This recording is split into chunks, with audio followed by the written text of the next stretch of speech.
Welcome to the program called Armchair Expert. I'm Dax Shepard. I'm Monica Padman. And today we have Keri Russell. Felicity, The Americans, Waitress, Mission Impossible 3, and soon she will be in Star Wars, The Rise of Skywalker.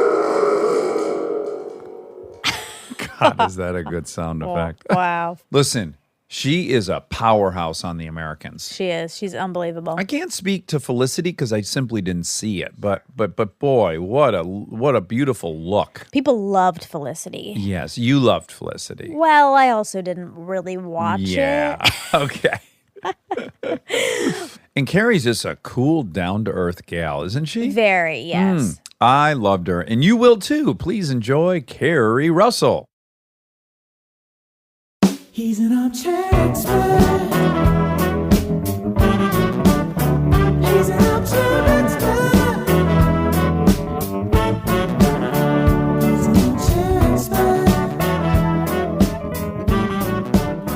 He's an armchair expert. Do you vacillate, though, between looks? Because I have, over the years, recommitted to many different looks. And Of course. almost within a week, I've got 4 or 5 styles I'm juggling, and I can't tell which one's working best for me. And I'm relying on Monica largely, and my I wife. think you have good style. But do you have a flair for many different kinds? Sometimes I want to look like a proper hillbilly. Sometimes I want to look like a messy GQ guy, and I am very stylish, but you have to really figure that out when you look at me. Yeah. Can I just say one thing? This is a little much. These things didn't happen as one outfit, but in its totality, before I left the door, I looked in the mirror. I was like, Keri's going to think you're going for American Eagle Outfitter magazine I or know something. Red Wings. Those are Red Wing books. These are, yes. And I know Red Wings. Okay. I was married to a carpenter, okay? Oh, yes, yeah. yes. Yeah. On the internet, it was kind of elevated to contractor, but he did everything. Well, I mean, he started. that's the nicer term, but, Yeah. I think carpenter is cooler than I carpenter. do too. Well, Yeah, Jesus. Jesus. Yeah, we all remember him. He was very famous. He was pretty great. Yeah. By the way, we were just talking the other day about the real history of the real man, Jesus. And we were asking really weird questions yeah. like, did he he have to go to the fart? bathroom? Did he fart? These kind of things. Potentially sacrilegious things. Okay. But what we've glazed right over is knowing that he's a carpenter. Clearly, some people lived in homes built by Jesus. That's true. And if you think about the value that a Frank Lloyd Wright Oh, my house God, you're fetches, right. I have to Holy imagine house. Holy house. Holy house. Something erected by the Lord that's still standing? I know. Can you put a They price always- on that, Keri? They always said he was a carpenter, but that kind of doesn't fit to him, right? Well, it's hard to imagine him with the tool belt on. Yeah, you don't really think of him as being very muscular. Well, he was cut. Why?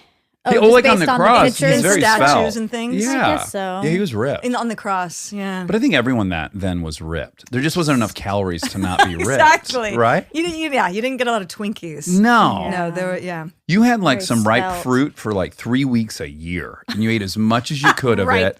Yeah, but wasn't it it was warmer there. Mm-hmm. Yeah, so it's in the warmer Mediterranean. in the Mediterranean. Okay, so maybe they have fresh fruit 6 weeks a And year. fish. I don't know. And, yeah. Pescar. Yeah, yeah. Oh, yeah, they're eating very healthily.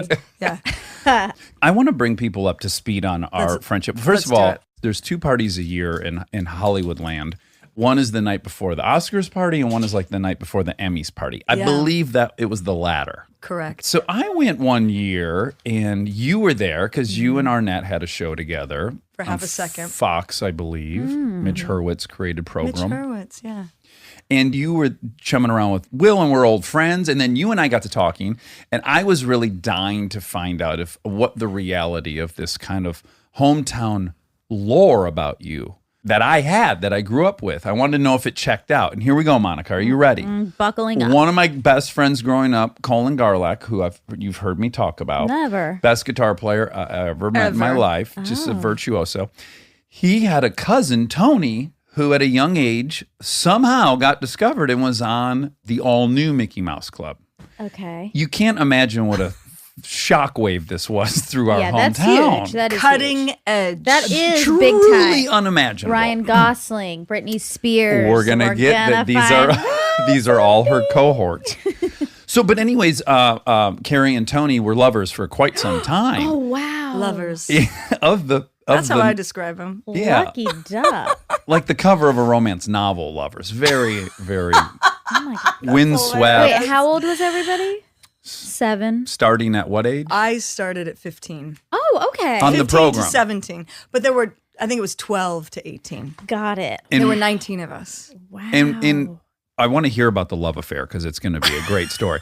But mostly, I just at this party, I was like, odds are this has been overinflated in my hometown, and that you guys maybe dated for a week or two or Right. something. But I'm just going to find out. I said, do you happen to remember Tony, Luca, and his cousin Colin? And she goes, oh my God, yes, I love them. I used to go to Michigan all the time. All the time. Oh. And I just got, I got really excited. And then you seem to have a real sweet spot for Michigan in your eyes. I have such a sweet spot for Michigan. Before this meeting, Mm-hmm. I met your mom. Oh, at like What? Sundance? Yes. Oh my goodness. And you and she remember told me that? all about you. Oh, I've heard this from many people since. Yeah, but I loved her You because I had did. such a connection with Michigan. Oh, right. And so we talked about that, I think. Were you there in Sundance for No, waitress? I think it was even before. The unfortunate thing is I started this business really young. Yeah. And so before kind of 30, it's all a blur. You're just like, who am I going to make out with? Sure. Oh, Yeah. I don't remember adults. Do you know what I mean? Yeah. But they remember you because you were a kid. Yeah. All those stories are sort of like, where was I? I don't know. But I think it was even before Waitress. I think it was The Upside of Anger, like this tiny little Oh, movie I did. sure. Mike Binder. Binder, who I love. Mike Binder. Nice human being. You know what's funny is we live in an era where I was like, oh, she worked with Mike Binder when I was reading about you today. And I'm like, I love Mike Binder. And Yeah. I was kind of like, it's now dicey to ask anyone like, hey, how was your experience with, I've never you don't know heard that, but who I'm half is. prepared at all times. Yeah. Well, it's just like who we don't know. So often I'll be like, oh, you worked with Jesus. my hero, blah, blah, blah. And the actress will go like, yeah, not a great dude. You never know. It's an interesting time. Which we had this discussion You and- as you I was and Rob? changing my clothes. I let him watch me. I asked him to watch me. Yeah, I was like, no, stay in. This will be fun. Don't talk. Stay in. Oh my goodness. But speaking of that, actually, we have this joke, which I find hilarious for women and for men. When all that stuff comes out about dudes like masturbating in front of girls or whatever, Right. Sure. Right. it's amazing when you flip it, right? So I've been in a car riding around to a different location with people I was working with, and I was like, it would be like me going into my trailer and be like, no, Rob, come here for a minute. No, stay. And me fingering myself. And going, Rob, watch this. Yeah. Rob, don't look away. Look at this. Watch this. And I'm going, oh, okay.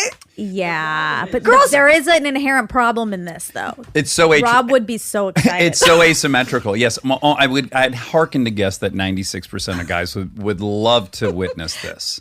But like, I what know, but girl it's would do that? No one. No one. That's No why- girl's gonna like take down her pants and be like, dude, check this out. Well, can I Lock tell? the door. No, you Rob, can't come here leave. for a second. I can't imagine a world in which I would walk and there would be a total stranger and I'm like, fuck me now. Yes, and Right, end you- up having sex with them. You would No. never impulse buy, right? You don't impulse No. buy. Right. Yeah, this is a power thing. This is yes, it is. Actually, I think it's actually a mechanical thing. Oh, tell me. I think it's a mechanical thing, which is that women have to take something in to their body, Right. and men are just putting out. And- Yes. and I think it's a physical thing. You Yeah. have to trust this person Yes. Exactly. enough. Yeah. But that's what I mean by power. Like you Okay, do yes. have to relinquish some power Correct. to the man. Correct, The yes. man never has to do that. Well, do you know Dan Savage? course, Okay, yeah. so he drew up when we were talking to him. He perfectly illustrated this issue. He cites this very famous study where they asked college age kids, both women and men, hey.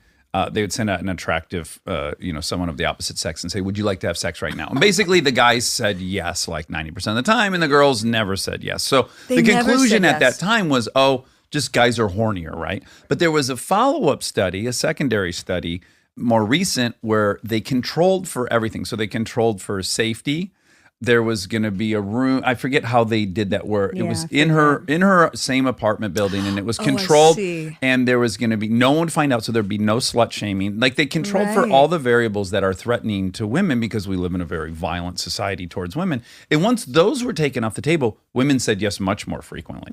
Isn't that interesting? It is It makes interesting. sense. Yeah. It's not that women don't want to have sex. No. It's just there's more of a fear, maybe. But involved. It's a little more involved, Yeah. and complicated. Yeah. Yeah, and but even It's a bummer. even though I agree with that study and his point ultimately, I also on top of that think dudes are much more willing to just fuck anything, Yes. Yeah. even if they felt not so safe.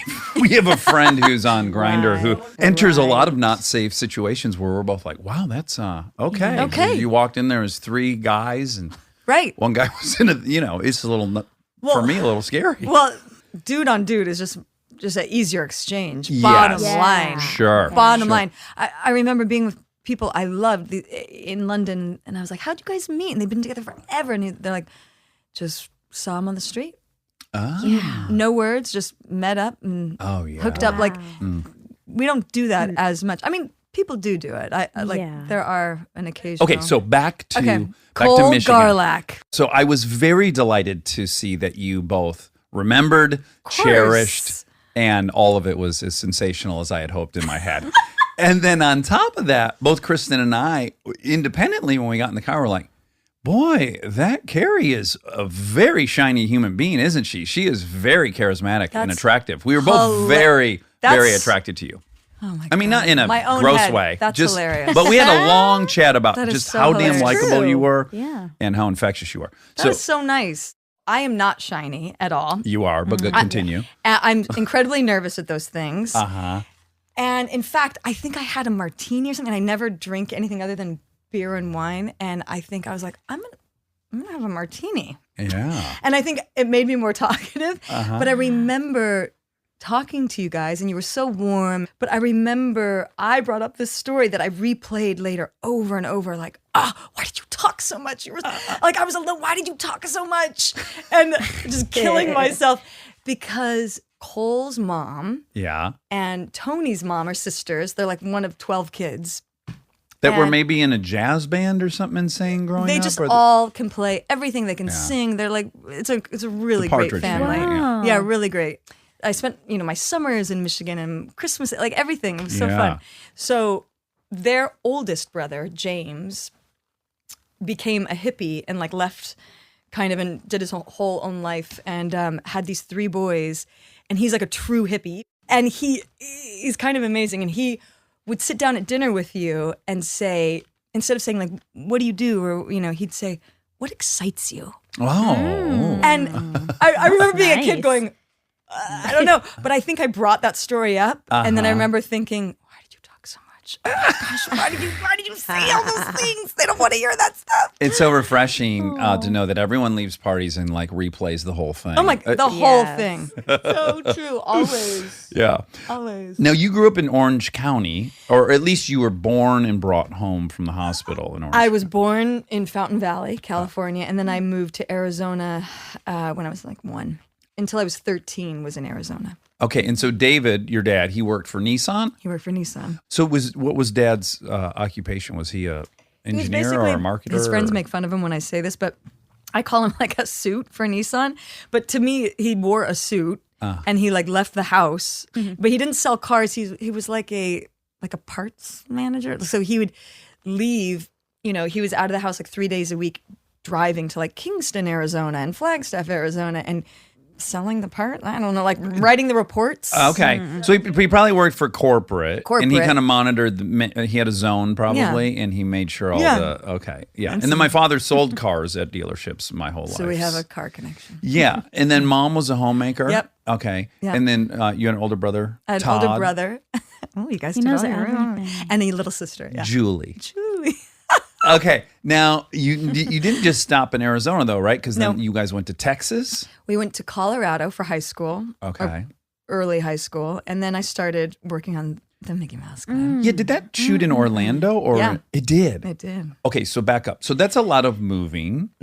And how did you take to that? Especially if you left when you were, 13 or 14 to go to Colorado?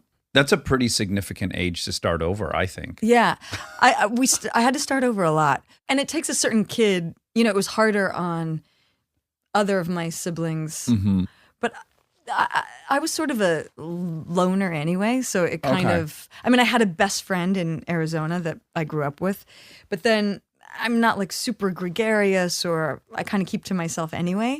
So You're an introvert? So it was okay. Uh-huh. I think it's easier for introverts, maybe. Oh, yeah, maybe. I don't know. I doubt it's easy for anyone. Yeah. But you were dancing? That was a hobby of yours? Yeah. So then in Colorado, I got super involved in dance, and that was kind of my sport. And that's all I did, like from 3 p.m. till 9 o'clock at night. What kind of dance? Every kind. Like, so my parents didn't have a ton of money, so I got a scholarship at a studio, and so you'd have to go in and like clean the bathrooms and sweep the floors or whatever.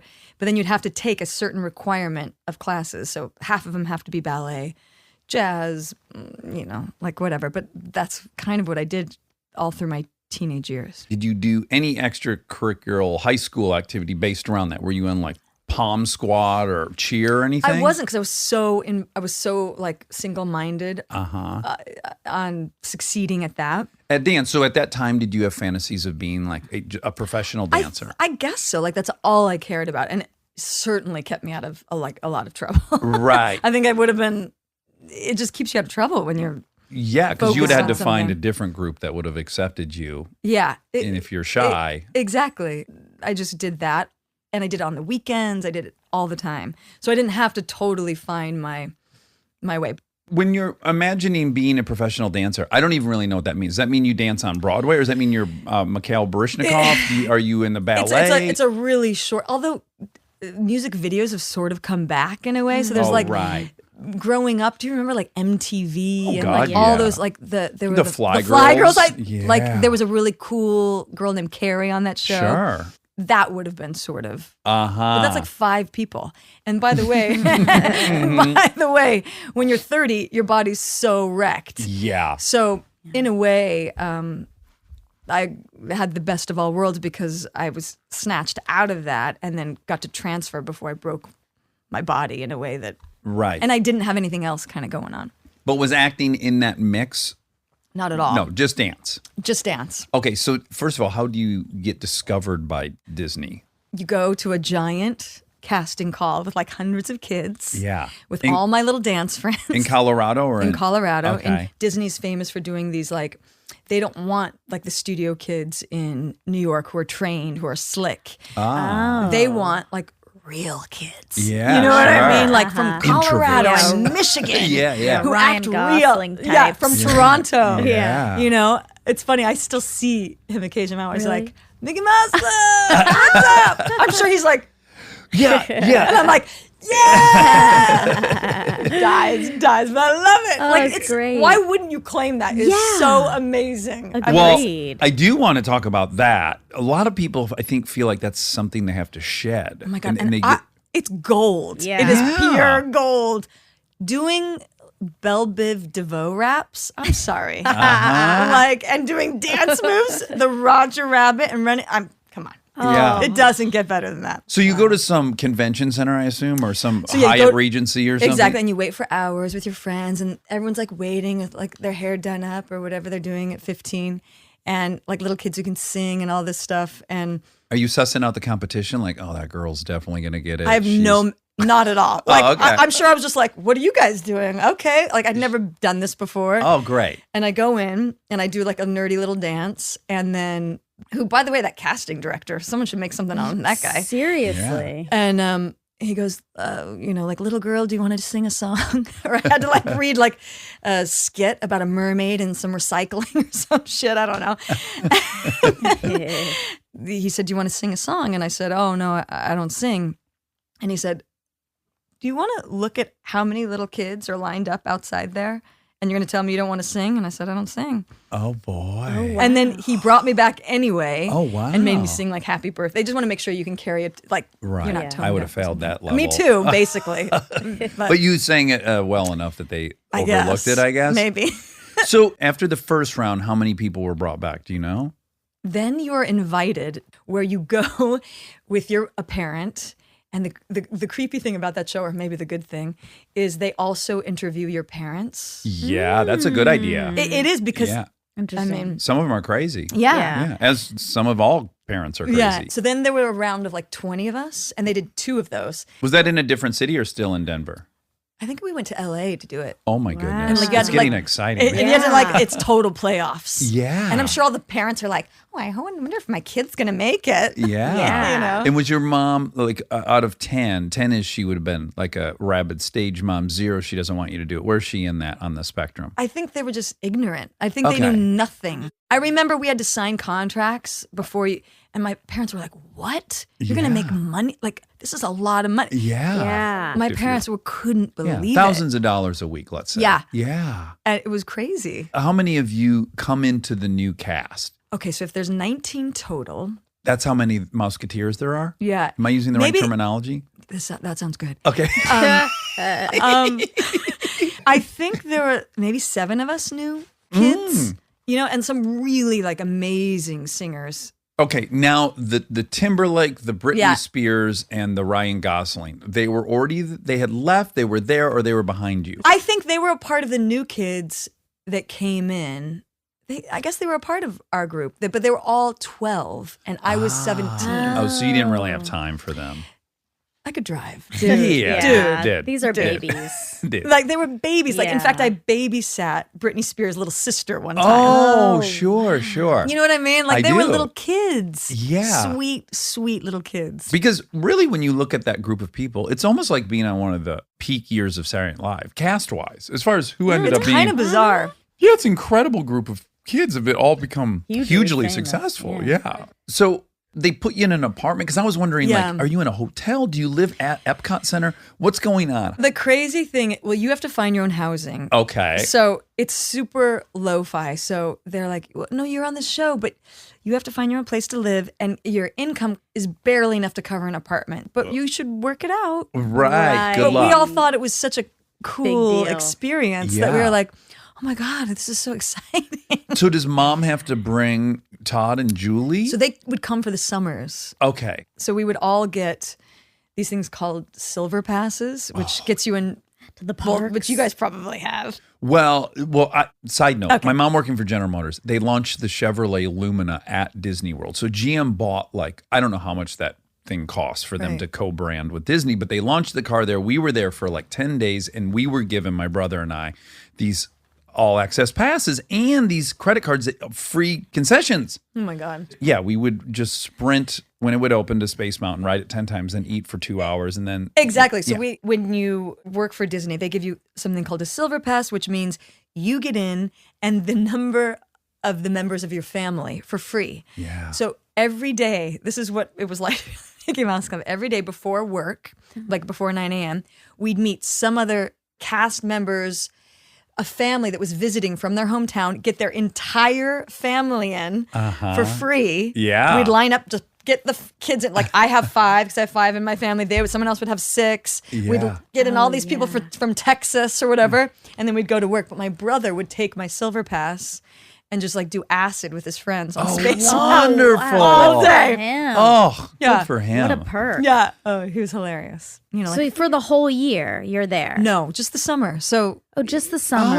I think I would be out of school a month, and then I'd have to go back. Got it. Okay, so Yeah. what you were back and forth. I was back and forth a little bit. Okay. What was it like to be in the grind of high school, say 10th grade, going oh my God, I just wish this would get over so I can go. Because what a different life you have. You're a hot shot in Florida. You have autonomy. You have some money. Money. Yeah, you got Yeah. basically your own place. Yeah. And then you're stuck back in school, back in reality. You could hold both thoughts, right? Because there's a part of me that really craved, I never went to a school dance, or there were little things that I missed, which I think continued into my 20s when I worked on Felicity. I'm so grateful for all my experiences, but I think You did pay some price. You missed some. of course, there's always a price. So I think, when my girlfriend talks about going to summer camp, I'm like, I wish I would have gone to summer camp. You know what I Yeah. mean? Well, what I was going to say is you're kind of living in 2 dramatically different cultures. One during the summer, Totally. which is all kind of artsy and everyone loves singing and dancing and expressing. And then you're going back to Colorado. But that year, I think Disney, because I was under their umbrella, like the old studio system. Yeah. So they put me in. It was like a part 2 or something of Honey, I Shrunk the Kid. Yeah, you were in Honey, I Blew Up the Kids. So I did that during the week, and then I would fly the red eye on a Friday and shoot the Saturday with the Mickey Mouse Club, and then fly back on Sunday night. And I remember I used to cry on the plane because I just wanted to be around the kids. Because on the movie it was just me and adults, basically. Right. Yeah. By the way, it was so uncool. Like the cool kids were, getting drunk and doing fun things, and we were like learning dance numbers and meeting Boys to Men, and we were like, that was such a good dance number. But were people fascinated by you back in high school when you returned to reality? I feel like I would have been very curious about the fact that you were on television and went away to Orlando. No, I don't think so. You might have missed it. See, I feel like you might have missed it. I mean, it's not that cool. I mean, See, But yeah, this it is a cool. Monica thing. No, I think it is cool. I know you do, but Monica and I fight all the time. I'm like, there's so many boys that were giving you rhythm and you missed it. I just don't believe, I just know it. I know it right. for sure. but And I so- wasn't like the star of the soccer team. I think that would have been A bigger deal. cool. At the keg party, but just a general interest in you had to have existed. Yeah, I think so. No? Yeah, I don't know. When did you and Tony fall for each other? Season 1? This is hilarious. This is so good. I mean, trying you to were remember. popular at their school, then. Well, I know, and I didn't even yes. live there. Yeah, Oh my exactly. God. Hello, I You- just had to move to Michigan. Exactly. You can't imagine Who my knew? phone ringing and going like, do you know that girl from Felicity? That's Tony's girlfriend. I was like, that's bullshit. So in my hometown, that's huge. That would be forget huge. it. That'd be huge. You were on like magazines and shit. Tony it was Luca. almost not possible. He's so talented, by the way. Of course, He's so. He was have on you- an episode, I think, of Parenthood. He came in and What? performed. Yeah, I want to say that he. Oh, music. Yeah, because we would have all these different musicians on that show. He's kind of like James Taylor. I mean, he's Yeah. so he can play anything. He can play piano. It's just like he's so good. Do you know, I don't even know that I know him. I just am very good friends with Colin, and I think I met him a couple of times, but I've inflated that over the years. Yeah. Back when he was really famous and I had nothing to cling to, I think I acted like we were really tight. He's a super cool guy and so talented. But he's so sweet. And then so He's when we so met sweet. on Parenthood, I kind of found myself in this position where I was like, I think I've acted like we're really good friends, and I'm now realizing we're not. I think he'd be okay with it. I think he'd be totally okay with that. Okay, so do Okay. you guys fall in love first season 1 of Mickey Mouse? I remember. Well, because this is important because I want to know when you're remember. going back, are you not only going back to reality, but you're also like you have a long-term relationship you're juggling, and you're on TV, and some guys, whether you were Yeah. cognizant of it or not, were definitely interested in you. I think we were like made out, or I don't know what you did, but I think we became boyfriend girlfriend later when we were a little bit older, and then Like season 3 of. Oh my God, she doesn't remember the That- season. But I'm I like know. a hypnotist. I know. I'm a hypnotist. I've been to a hypnotist. I'm going to say like, oh, did you drive on your first date? I'm going to get her there, Monica. Oh my God, she's Did like, you I remember don't driving? know. Oh no! You know what? No, I dated. Look at Now this it's breakthrough, like I did Monica. breakthrough, man. Real-time breakthrough. I dated a different guy. Okay. who was like slightly older. Of course from you Chicago. did. Ooh, yeah, Albert. Chicago.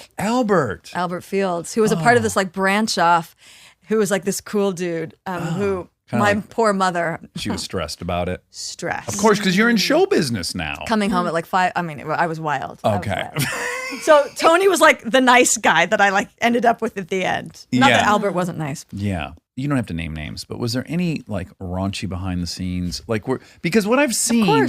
Of course. I've met a couple different Disney stars through sobriety, let's just say that. Of course. And some pretty hard fucking goings on. Yeah. From what I've heard. No, so it wasn't like that crazy. Okay. It wasn't that crazy. Okay. No. They were pretty like nerdy, nice kids. Oh, good. Except that the drag is at about 17, all the girls would get like booted off, but the guys could stay till they were like 25. Oh, really? That's an exaggeration.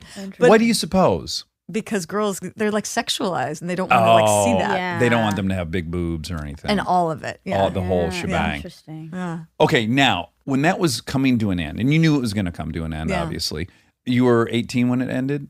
Yeah, I think I got booted off at 17. 17? Yeah. And so was it something that while you were approaching that, did you go like, oh, I want to continue to do this. I want to continue to make a living doing this. And had you redirected your desire to be strictly a dancer into, no, I just want to be a performer? What kind of plans did you have for yourself as Vague. I was 17. I graduated high school early because if you were any way of a decent student, you could graduate early because you could do it as fast as you could at these like on-set tutoring Yeah, yeah. people. So I did, and moved to LA at 17. Did you get emancipated or you just went? Or did mom come with you? I think someone drove me, but then I was just there. Oh, wow. Okay. Well, you'd already been doing stuff on your Yeah. own. I guess you had a lot Probably of practice of Yeah. kind of being independent at that point. Yeah, I was pretty independent. But still, you have 2 kids. You have 3 kids. I have 3 kids. I can't imagine. And I was in a world of craziness already, too. Like, I was wild. I was in a What kind of world wild are we craziness. talking about? I wasn't even a party. I would hate to think of my daughter Okay. in some of these situations. I'd go, oh, fuck. You know what I mean? Yeah, yeah. I just was in adult situations a little bit. Sure. And I just feel like I was in over my head. And I'm glad I'm okay. Yeah, yeah, yeah. I'm glad yeah, I'm yeah. okay. Stay tuned for more Armchair Expert, if you dare.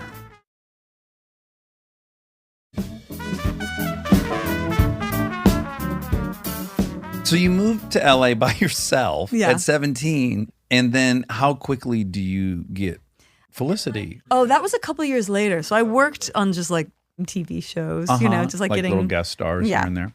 And then Felicity, I was probably like 21. Yeah. No, really quick, back to Tony, because this interview is Back all to about Tony. Tony. Yeah, I got it. I got it. I'm clear on that. Michigan. Did you guys cohabitate in LA now? Yeah. Oh, you did? Okay. Yeah. So you guys lived together. All right. So, all right, good. I was just worried about how lonely you were. And I'm a little worried about your safety. But it sounds like maybe I was good. you were good. Okay. Yeah. And then I lived with Tony for a long time. You didn't ever live at Oakwood, though, did you? I did for a moment. Okay. Here's the other thing we love. We love Oakwood Oakwood. apartments. We love But it. when I lived there, I think I was doing that movie with my mom Oh, okay. there. And they've got a buffet breakfast. We understand. The yeah, kids love it 'cause donuts they- and stuff. They Yeah. get- Oh, have like I a- never saw that. Oh, We yeah. were told there are lots of donuts. I know, there. such a creepy place, right? Well, All it the is- little creepy kids. There's a lot of different experiences that come out of there. Some Yeah. people, it's like the highlight of there. It was so fun. Yeah, like my I did this movie Zathura with this little boy, Josh Hutcherson, who's now a huge movie Okay. star. And when I met him, I would go pick him up at No way. that apartment and take him to like this car show No at way. Big Boys when we worked together. Yeah. He loved it. He wanted me to come for breakfast. They had like this terrible buffet. You I know, don't remember this at all. oh, it was like all like waffles and donuts and shit. Stuff you It's would like a not. continental breakfast. Yes, it's a continental breakfast. And there's a But swimming pool. as kids, that's Yes. all my kids care about. Yes. Exactly. It was heaven for him. And I was like, oh, this is so fun for him. And then of course there's a dark underbelly of that place, which is like Totally. stage moms and dads who I are know. Just- pressuring their children. Yeah, and just Creep City. Okay, so Ugh, do you remember as you were auditioning for Felicity, did you have any awareness of the stakes of it? Or were you like, oh, this is another pilot, it may or may not get picked up? Were you cognizant of the fact that like, oh, this is a gigantic opportunity? This is what I can tell you about that. The actual story of the pilot is sort of sad and true, but I thought it was hilarious.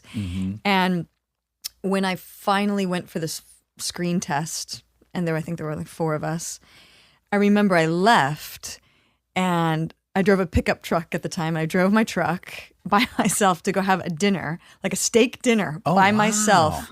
And it's before we had cell phones. So I remember thinking, it's a big deal to me if I get it or if I don't get it. It will be Because you had an opportunity? yeah, because it's an opportunity. It's actually something good that I actually like. So I went and I had a big steak, and I remember I delayed hearing At Sizzler. that's Sizzler. That just makes it sound better. And I got home, and then I heard the call, like if you got it or not, like on your answering machine. on my answering machine. Oh, And did wow. you dance in your apartment and get excited? I was Yeah. happy. I think you process things how you process things, and I think I process things alone, and I think some people process them by like talking about, like in meeting people and going, "Fuck, I hope I got that. I hope," but like that would make me sweat. Like Yeah. you know what I mean? To like, I want to go in a room, and you know, I just came from all the press for this Disney thing.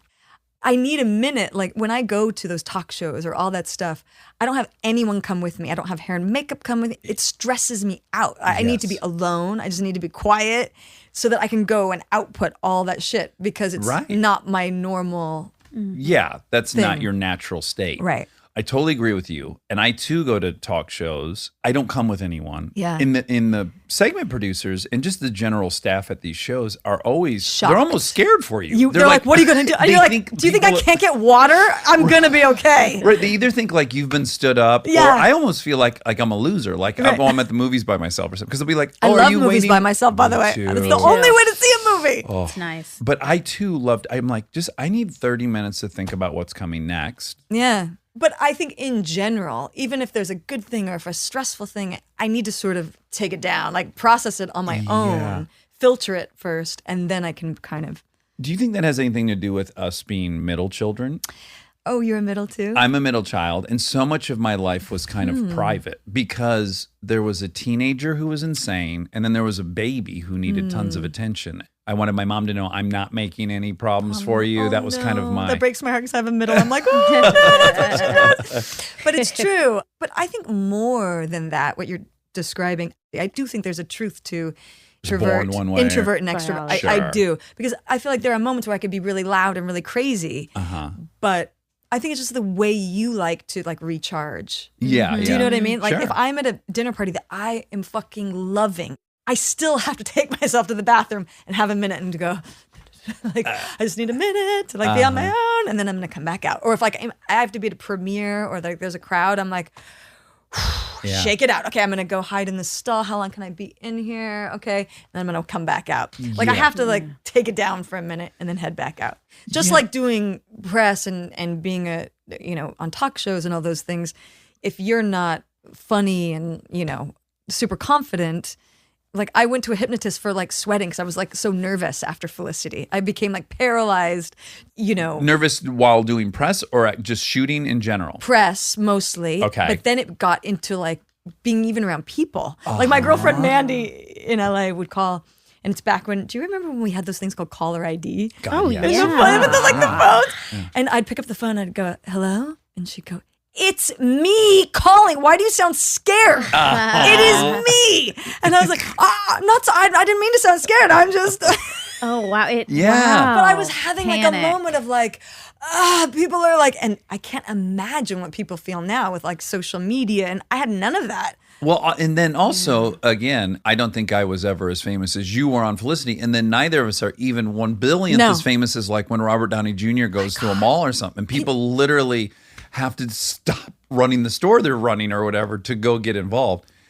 But there's something specific about Felicity and It was those bigger than it- shows. They were Yeah. huge, and they were huge to a young audience that is fervent. Yeah. So Robert Downey Jr., yes, but he has a different thing going on. This You're is right. a The actors very on The specific West thing. Wing, who probably they had many more viewers than you, Ton. Yeah. weren't getting the same No. attention probably because the fan base is lot different. It's like of when I was on energy. Punk, people would slam on their brakes and threaten to kill me because that was the type of Oh fan my that, you know what I'm God. saying? Right, of course. I know. I had get like super scared. nice people come up. I was going, you're, oh my God, you're on Felicity. And like they still They do. wanna hug you, They want to yeah. hug. They just want to be Yeah. like, you're my best friend. Yeah. Yeah. But it's a lot of energy It is. toward you. And at the time, I was so young and such an introvert and didn't quite have the language for that at the time. Yeah. So you need to tap out earlier than other people need to. And Sure. now I know it.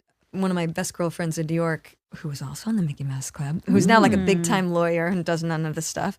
One of the first big talk shows I went on, true story, Rosie O'Donnell, back when she had a show, back in a million years ago.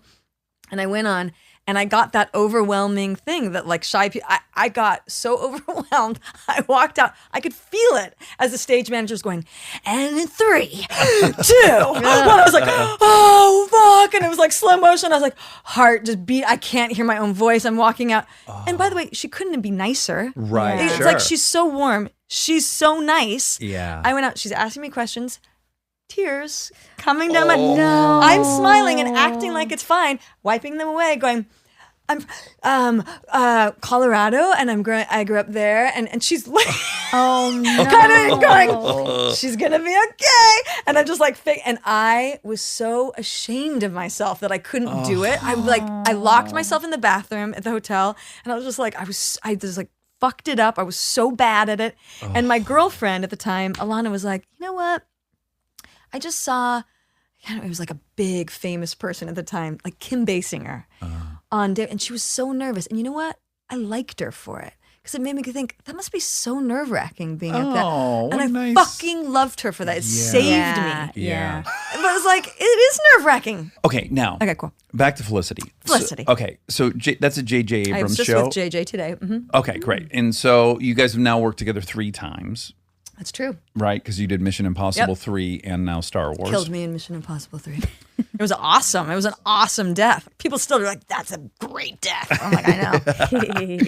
So back to Felicity. Now, I never watched the show, but I was to Monica's point. I was acutely aware of it. Like I knew who that's so I knew funny. It's in you the were. zeitgeist. I knew you were Felicity. I knew exactly what you looked like. I'd seen a bunch That's of magazine funny. covers. I saw billboards and everything. Because it was on the WB. It was like a small show. I know, It's but funny. it was huge. Yeah, but a lot of those shows in that era, I knew. Like I knew. There I weren't didn't watch as many shows. Yes, that's true. And if they were young shows, like I knew that Smallville. I knew those people, Right. but I didn't watch. I didn't watch, Smallville. but I know what it is. Yes, and I Yeah. knew all the actors, and I knew they were Yeah. popular and stuff. So now, what I have a very thin understanding of, but I know is a huge to do, is that you cut your hair season 2. I did. Yeah, and everyone freaked out. People lost their shit. I lost the shit. Now, to me, I find that because I wasn't on the inside of it, it seems preposterous and hilarious to me. Hilarious. Just learning this. Yeah. But so between season 1 and 2, coming back on season 2, you had a new hairdo. I had a new hairdo. Who chose to have a new hairdo? So, JJ and Matt, who created the show. Oh, okay. Yeah. So it wasn't like you were like, I'm changing this up. So this is the beginning of where I understood how things play in the press, right? Uh-huh. So how things are taken out of context. Yeah. So when I did that show, we were wrapping up the show, and the hair and makeup trailer, end of season 1, was putting everything in boxes, all their stuff and the wigs, and there was a wig that was like a little boy's wig or some shit. I don't know. And I put it on as a joke, like, because we would shoot till 5 a.m. on a Friday night, and I put it on, and they took a picture of me because they were like, "Oh, that's so cute," and they said, "You know, it would be really funny. Send this to JJ and Matt over the break," because I had such big curly hair. yeah. And they said, "Send it to them and just say, oh, doesn't this look cute?" To give him a panic attack. To give them a panic attack. Yeah. And I sent it in a letter. I said, "You guys, I just did it." And they thought it'd be so cute if I cut my hair. And so I sent the Polaroid. I'm up in Muskoka. My I girl, love Muskoka. I grew up going to Muskoka with you did? Alana, my girlfriend. Yeah. So I was up in Muskoka swimming with her in the lake, and someone's like, "There's a phone call from you. You have to take it." It's JJ and Matt. There's no laughing about how funny the joke is. They're like, "But seriously, would you?" Oh, I was like, "Guys, wasn't that a funny joke?" yeah. They're like, "No, seriously, we saw that picture and we thought that is what every college girl does. They break up with their boyfriend and they cut their hair." They did radical, Yes. some radical change. And I said, "Sure." okay. So they cut it Didn't seem actually like a big on the deal. show. Oh, okay. We filmed my there's a hair scene. being Right. cut, and yet people are still like. So what happened was there was an executive at one of those upfront things who, as a joke in a speech, said, "We'll never let someone cut their hair again." Ah. So then it became my problem. Oh, It was just an aside. It was just like a joke. If that whole event happened Yeah. to me, if I was a part of something and all of a sudden, basically what I would have interpreted from that is, oh, I was hanging on by such a thread, and now this hair was the only thing attractive about me, and now that's gone. Now people hate me. It would have confirmed my own story about myself that I'm not enough to It begin is with. interesting. I mean, who knows? I already had my insecurities were probably at such massive levels at that time, but they're grown people. I had a mom at a mall come up to me during that time and go, "You were so pretty before you cut your hair." Oh, sure. I was like, "Oh, thanks. Thank you for that." But there's also being a kid in that storm. I was already riding that weird wave, and I think I was already rebelling in my own mind and pushing it all away. So in a way, I was like, "Fuck you!" I don't fucking care. Oh, I good. fucking cut my hair. Yeah. But internally. the other thing that saved me is on that show, I was never the pretty girl on that show. The pretty girls were the guest characters, were these glamorous, pretty, long-haired girls, and I was the nerd on that show. That was my I was the nerd. That was I wore the no archetype. makeup. Okay. I wore big baggy sweaters. So there was such freedom and power in that. I got to be funny. I got to be sad. I got to be stupid. Right. The girls had to come on. I remember this one particular girl. I won't say her name, but I remember her coming on and thinking, oh my God, she is so pretty. I remember being jealous. I remember thinking, oh, he's going to think she's really pretty and blah, blah, blah. But I remember watching and going, she's so uncomfortable because she has to be pretty and I don't have to be pretty at all. I just have to be whatever me. Yeah. So it was kind of good. Yeah. But very ironic because, and I don't think this is my own personal proclivity, but you were certainly one of the cutest people on TV, period. So I can't even imagine. I imagine that there were people that were cast against you that were more elegant or glamorous, but I don't know. You know, who like pretty likes girls. that. Like when I go, No, I hear ya. and in that era of like auditioning and doing all that stuff, I would be told over and over, especially if it was like a superhero movie thing. They're like, don't forget, wear very high heels, a padded bra. No, a really padded bra. I'm like, I got it. Yeah. Okay, I hear you. Like I got it the first fucking 5 times.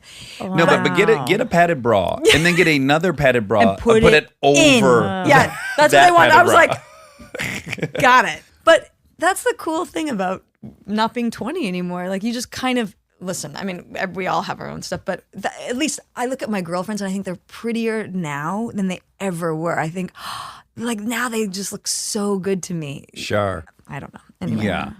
I think you doing the Americans, whether it was consciously or not, was a way for you to go, oh, I'm not playing that game. The game where my beauty is my asset. And I feel like the Americans was like a really, maybe now in retrospect, smart thing to go like, no, I'm going to be like James Gandolfini. I'm just going to be a fucking powerhouse, and that's going to be the thing you want from me.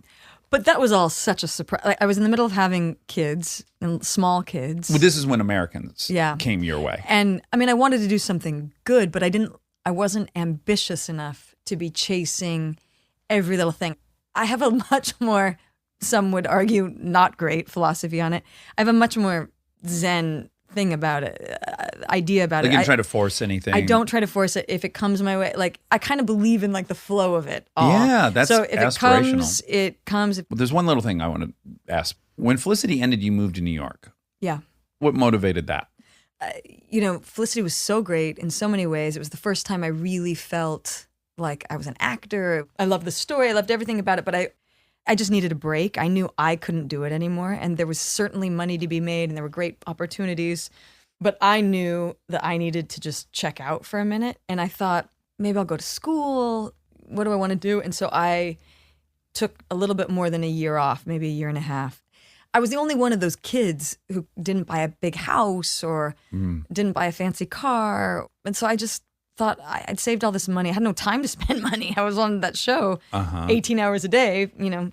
So I moved to New York where a couple of my really close girlfriends lived and got this great apartment in the West Village and just acted like a kid. Well, I was just going to say, were you starting to feel like, oh, wow, if I don't take a time out right now, I'm in the machine on the conveyor belt and it's just all going to pass by me and I never had my own real life, quote, real life. Big time. And I just think I just wanted to like be able to show up for birthday parties and go like out dancing with my girlfriends and be drunk and do Yeah. like basic things and like real life things that I was craving. Cheers It alive. was so fun. Because It was what were you, like- it 24 was when you so moved there or fun. something? No, I was probably, so maybe I was more like 26, 26. And you're single? single. Oh my God. And you're going out dancing. So fun. Oh and just my goodness. And you would think it'd be so crazy and like kind of salacious and sexual, but you know what? Like the real beauty of it was like girlfriends, like just being able to be there and hear about all their dates, and I fucking loved that. We would watch The Bachelor; it had just come out. It was so fun, and it was just like I got my life back. Yeah. And that's when I very first started going on dates, and you know, it was just Yeah, but that's such a fun city. so fun. 'Cause you can, like, and just to not be walk. super poor, like I had enough money to like have it was such a great time. And when you're in the thick of it with 3 kids, are you just like, oh man, I could go for just a weekend in that apartment? Like 3 times a day. 3 times a day. Yeah. But you're really a serial monogamous, right? You've gone I from like am. long-term relationship to long-term I am. relationship. There are so many times I'm like, why didn't I just date more? Why didn't I just like Yeah. take every opportunity? I'm such a good girl. Why did I do that? Yeah. Yeah. I tried it for like a half a second when in New York, and just I was like, oh, It's not that fun. no. You Yeah. like It's who you better like. in theory, but Right. it's not really fun to do actually. To like hang out with strangers you don't really like. Yeah, Yeah. I kind of agree. know? Yeah, But some people love it. that's some true. people really That's true. Some people love it. Yeah. Yeah. All right. So but no, I like who I like. Okay. You know what you know. you know what you know. Okay. Yeah. So now back to you get a script sent to you, I assume, and Yes. it's The Americans, Yeah. Mm-hmm. and it's on FX. And do you know the producers and all? Joe, know no one. You don't know anyone. And were you naive to Matthew as I was? I had as met a him. force? You had met him once before. I had met him 10 years before Where? in Rustic Canyon at a kickball party Of course, that's where Oh. you were. That's a great way to meet in someone. a parking lot Uh huh. at. Do you know Jennifer he- Gray's husband?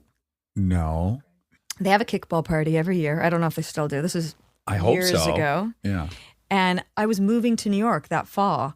So I showed up at the end, and then everyone was leaving. The sun was setting, and there were these two Welsh guys in the parking lot. And they're like, we have beer left. We have beer left. Come over here. Uh huh. And we just sat in the parking lot. No kidding. Mm-hmm. So when they start floating his name, do you go like, oh, I met him. He's a great hang. No memory of him. No memory of him. You sense you had It a was previous breakthrough where Far down the line. Like, Uh-huh. we were already in like training with each other, like combat training, like sweaty and boxing, all these things. And I remember us like eating sushi lunch or something, going like, whatever, sweaty. And he's like, we've met. And I said, Oh. no, we haven't. uh-huh. And he was like, yeah, we have. And he's like, we went to a kickball party and I opened a beer. I was like, oh my God. And it came flooding I back. knew exactly who he was. I was like, you left me a drunk message on my voicemail. Oh wow! So exciting. Seth Meyers, I was on Seth Meyers years ago and I told him that story and he's like, he really plays the long game. Yeah. really playing the Slow long play. game. Slow play. Just set the seed. 10 Yeah, I'll years. see you in 10 years, Yeah. Toots. Here's a free beer. I'll see you in 10. We'll knock out 6 seasons Yeah. of an amazing show together and we'll Yeah. have a kid. Okay, so you read The Americans and you love the pilot, obviously, I assume. I liked it. I didn't know where it was going to go. Okay, so this is my statement about the show. I've Okay. encouraged many, many people to watch it. And this is what I say to people. I'm like, watch Americans. Just get through the first 4 or 5 episodes. First By the way, season. but no. I'll tell you the exact moment for me Okay, where that show okay. takes off. Okay. I say you'll watch it and the first 4 or 5, you'll be like, it's a good show. It's a well-made, good show Okay, and it's yeah. well acted.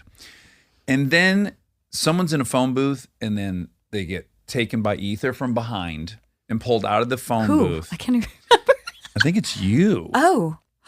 Oh, and they. And that motherfucking show takes off. From that moment, that show does not let up for like 30 some episodes. Oh, when we're like in, and they're you like, get like kidnapped. yes, and I'm fighting like the shit. Yes. And I was from that moment, just from that fucking from behind ether to the face, I was like, what? And then the stakes that you guys maintained, I don't know how they did it. They were so good. It The is- writers were so great. It's such a great show to binge too, because you just want more episodes That's so, good. bad. That's so good. Matthew, I don't know that I've ever had such like an experience just getting so won over by somebody in such a short period of time. I feel like that is him. Is that him in yeah, general? I feel like that he's. It's good. He gets it's your funny, guard down. Seth Meyers says he plays the long game.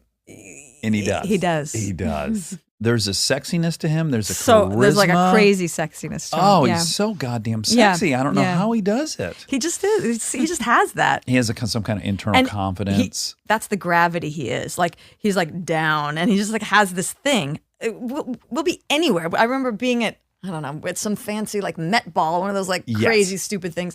And I remember Diane von Furstenberg comes up to us, and she's just like crazy and like doing whatever she does. Yeah. Talking, and then she's like, I watched you on a plane. People just like zero in on him. And I'm like, here we go. They're like, he just had, that's his currency. Like that's his wavelength a little bit. Yeah. Yeah. Oh, I like it a lot. Yeah. Stay tuned for more Armchair Expert, if you dare.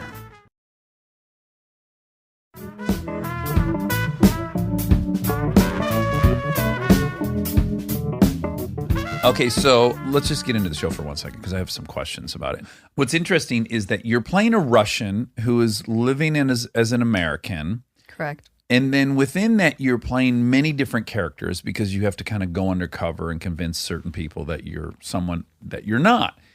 And did you even think about the fact that, okay, Elizabeth can't be as good of an actor as Keri? Like, I have to have some delineation between how good of an actress is Elizabeth versus how good. Does that make any sense? Of course. Yeah, no, yeah. Like, we can't just assume Elizabeth is like a world-class actor when she goes undercover, yet she has to be good enough that we know she's an amazing agent. Because I think the reality is no CIA weren't person. great. No, they're not. No. They're not. They were being the same person, just in a different place. They had or different wherever. information virtually. Yeah. I do think Matthew is so good as a chameleon. We could suspend all of that to let him fly, sort of. Yeah. Because Because that's sometimes just- he was a little too good. Well, because he's so fucking good. Like Yeah. he is an actor. You know, I feel like there are technicians as actors, Mm-hmm. and then what I do kind of isn't that. Like I can skate by doing this other thing that I can do every once in a while, but I don't wake up every day and think, oh gosh, I haven't acted. Ooh, I gotta like get out there and ooh, I'm gonna do some play readings. I'm gonna like try out my German accent this week. You know what I mean? It's not who I am. Like I love Right. stories. I like truth. You know, and I can swing it occasionally. Yeah. But Matthew is that. Right. He is. He like loves. it is what he does.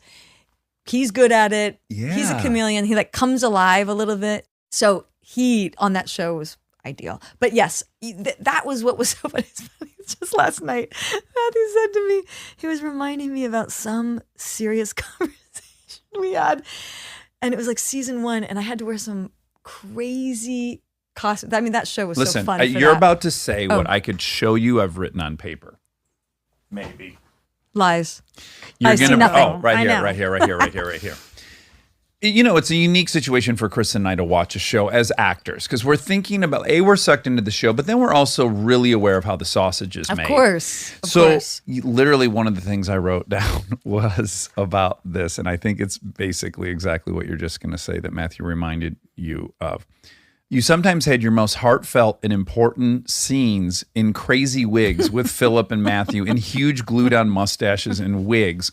There was one scene in particular, you guys, like this whole season is leading up to this confrontation that you two will have. I can't remember the particulars of the scene, but it was the most important scene of the season. And you guys are both in deep, deep disguise in the show.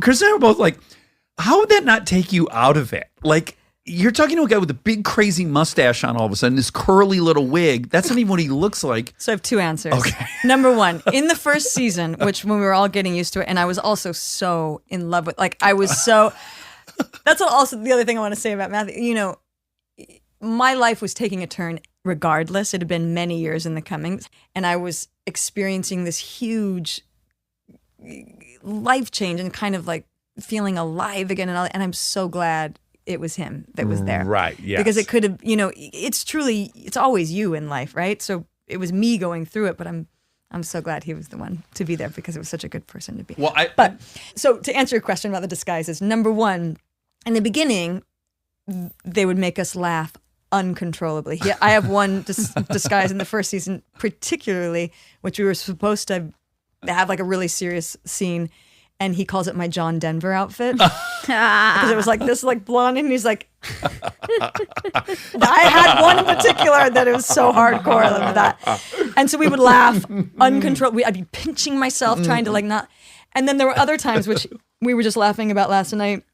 We were having a really serious conversation. He was telling me something, like Keri and Matthew were having a conversation, right. something like hardcore about his life. He said, and you know what I remember about that conversation we were having? You were dressed in this crazy outfit as like Elvira with this like black wig and this fucking red skirt. And I was looked up at you at a certain point. I was like, what is who are you? Because I mean, there were so many, but it was also so fun and so sexy. I mean, like, you know, it was so fun. Yeah. But is it weird to be falling in love with someone and working so closely with them every day? I mean, it's fun, I can assume. But what about like, scenes where he's with other people? Is it hard to separate at that time when you're falling in love? Well, no, because when you're falling, like, everything's Fun. gravy, sort of. It's just like, That's it's true. the best thing ever. It's like the Yeah. best feeling of all time. But, a working relationship, yes, is very hard. Right. I'm like, hey, when are you going to be out? Oh, right. That girl's giving you a blowjob in a car. Right, exactly. Yeah. Have the best fucking time ever. Yeah. I'll see you later. Right. I'd imagine it's easier when it's new because all the emotions are so heightened and the feeling's so heightened. And you're my like, God. oh, if this person feels half of what I feel about them, I'm not too threatened by the Totally. girl in the yeah. other scene. It's just later as things, you know as what they I mean. dissipate and Yeah. real life takes over and someone's how got to it pick up goes. so-and-so Yeah. at some You're like, play date. don't worry, I got these 6 months at home. Oh, Have so fun. you can't pick Yeah. you can't pick them up from preschool? What are you doing again? What are you Oh, shooting you're in a at? three-way. You're in a three-way cool. with Cool, cool. All right, well, all right, cool.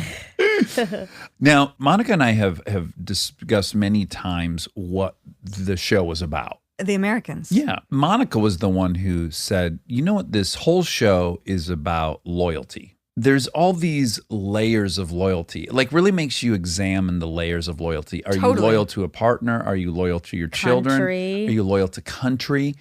And of course, it was always so frustrating for me. I wanted you guys to be in love. I wanted you to defect. I wanted you to be Americans. Of course. Yeah. I wanted It's the you to show. put your children above that.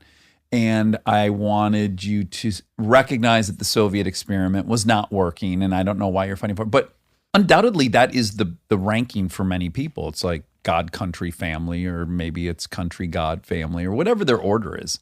And for me, it's just like family and fuck everyone else. So was it at all challenging for you to, because I can't imagine your love for the USA trumps your love for your real life 3 children. But that's not our country. You know what I mean? It is such a different personality. It's an intense. Because it's such culture. suffering. It's such suffering But- during that period, right? But if you can think of, and I know Israelis are different for a different reason, Mm-hmm. but there's a tie to country that we do not have That's true. at this point. We Right. we haven't had to have it. Right. And I feel like it's something it's very difficult for Americans to understand. You're right. Yeah. We don't have to have it. We don't, but it's not in our culture. Yeah, well, they have It's a these kind of different tie. historic moments that they've defined the cultural character around, right? Like There the is. siege of Leningrad and defeating the Germans. Like, even that, Yeah. to think, what are the numbers that the Oh, yeah. Americans had something like a couple 100,000 that died. right, in and they World War- lost millions during just millions. Yeah. They won World War II. yes. But aren't Yeah. you taught in American? Oh yeah, that we did. We won. yeah, yeah. Right. But we freed Europe, didn't we? Right. They Yeah. lost millions. Yeah. Just there. through attrition and determination, and they didn't have the right. They were outgunned in many Yeah. ways, out technologied, and they just had will. But so it was an interesting dynamic to play with, and it obviously is unique to understand. But you just have to kind of So switch what it. what in your- mental gymnastics did you do? Because we all love the characters we play on TV, even on shows where like my heart's not all the way in it. My heart is in the character I'm playing, and I find myself course. fighting these battles that ultimately often they're right. The showrunners you need conflict, and my probably objective is always to make myself look good or my Totally. character to do good, and that's course. not great for story. But you No. get protective over your character. So I wonder Big for time. you, ultimately you kind of became the friction piece of standing in the way of maybe Matthew's character just being an American happy family, Right. right? Yeah. So did you ever? But it was so fun to be the girl, and especially to be me coming from Felicity. And I feel like I was a nice pregnant mom for about 20 years of my career. They were like, who can we get who's like a nice Keri Russell's available. Oh my gosh, let's get her. Yeah, Yeah. she's great. She's so pregnant. and She's so pregnant. nice. She's so nice. So I did a lot of that. So you were really enjoying getting to play because that was the And role. I struggled with it at the beginning. I thought, oh God, she's so unlikable. But then I realized it's not about being unlikable. She really believes this. I know. Yeah. She believes this. And for her daughter to come home at like 16 and say she's going to be a Christian is so ridiculous. Like that's so, Yeah. it means nothing. It's like nonsense. Yeah. And how did I raise this person? It was so fun. And it was so fun to get to be, Matthew was sort of the mushy, weak one. Yeah, I was going to say it was a little bit of a gender flip It in was the. so fun. Yeah, I feel like Elizabeth was just more black and white about everything. There was no gray. It's like, this is what's right and this is what's wrong.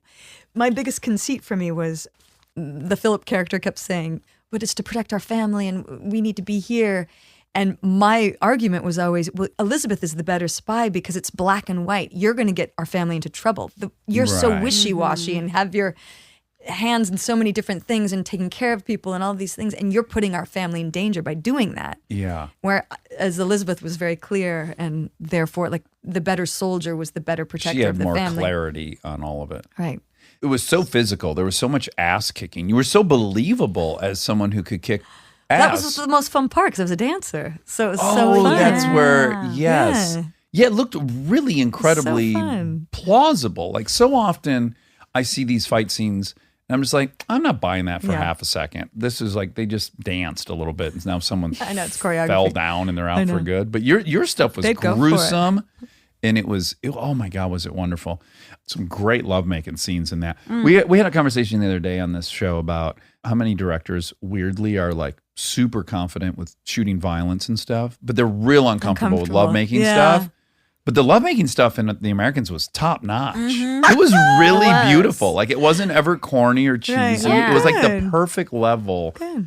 of super sexy. Good. I'm glad. So loyalty, I was just going Loyalty. to ask. No, that's such a would good. It is loyalty. I mean, but to me, it was just a show about marriage, and I feel like the spy stuff was just metaphor. It just like it allowed every stake to be raised. You know, about trust, loyalty, cheating. I mean, everything. Yeah. At its crux, to me, it was always a show about marriage. One of the storylines I found most intriguing. Who's the actress who's now on? Oh yeah, she's on Ozark now. Julia Garner. Julia Gardner. That whole storyline with her and Matthew, I found to be so intriguing. Like Chris and I would Why just were you pause intrigued? it. Well, I'll tell you because I had this whole feeling about it, and I had to really spend time to understand what it was about it. Well, tell people what it is. Okay, so Philip, Matthew's character, has to hang out with this young girl. I think on the show she's like maybe 16, 15 or 15. 16. 15, I think. I mean, yes, and he is, I don't know, on the show what he's supposed to be 38 or something, Yeah. 35. And so immediately you're like, well, this is highly inappropriate. So let's just start there. But then these scenes, I would get so sucked into them, and I would have this desire for them to be in these scenes Interesting. together. And I was saying to Kristen, I'm like, Interesting. what is going on right now? I'm like, obviously I don't want any 38-year-old man to hook up with a 16-year-old girl, yet these scenes are doing something to me. Anyways, after lots of thinking about it, what I realized was the appeal of it was he was time traveling. So there's nothing raunchy going on with him, but he was enjoying it because his life was so much responsibility.